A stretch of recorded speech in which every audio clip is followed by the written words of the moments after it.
Hello ఆయన అందరికీ. ఈ ఫ్రీ బస్సులు పెట్టబట్టి ఆటో వాళ్ళకు మాత్రం ఘోరంగా నష్టమైపోయింది. అసలు ఏమైందంటే కొన్ని లక్షల మంది హైదరాబాద్లో కానీ తెలంగాణ మొత్తంలో కానీ లక్షల మంది ఆటో మీద ఆధారపడి ఉన్నారు.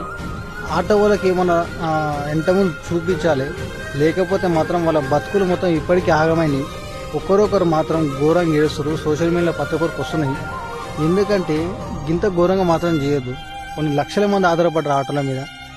ఆటో వాళ్ళు పొద్దుగా లేచి ఒక 500 1000 రూపాయలు వస్తాయి, ఇంటి సంసారం నడిపించాలి అని చెప్పి ఎంతోమంది ఆశపడి ఉంటారు. లేకపోతే ఇంత ఘోరంగా మాత్రం ఆటో వాళ్ళని ఆగం చేయొద్దు.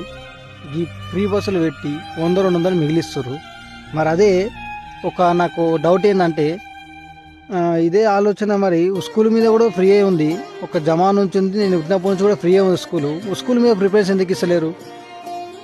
మరి ఇదే పబ్లిక్ ఫ్రీ బస్సులు అనగానే ఎగబడి పోతుర్రు. మరి అదే పబ్లిక్ స్కూళ్ళ మీద ప్రిపేర్స్ ఎందుకు ఇస్తలేరు? స్పెషలిస్ట్ కరెక్ట్ లేకనా, లేకపోతే గవర్నమెంట్ మీద నమ్మకం లేకనా? స్కూళ్ళు కూడా మరి ఫ్రీ అయినా ఉన్నాయి, భోజనం కూడా ఫ్రీ ఉంది. ప్రైవేట్ స్కూల్ కంటే ఎగబడి తోలిస్తారు. మరి గవర్నమెంట్ స్కూల్కి ఎందుకు తోలిస్తలేరు? అంటే నమ్మకం లేక. ఫ్రీ ఇచ్చే స్కూల్ మీద నమ్మకం లేదు, కానీ ఫ్రీ ఇచ్చే బస్సుల మీద నమ్మకం ఉన్నది. మరి ఎవరు తప్పు అయిందో మీకే తెలియాలి, మీకే అర్థం కావాలి.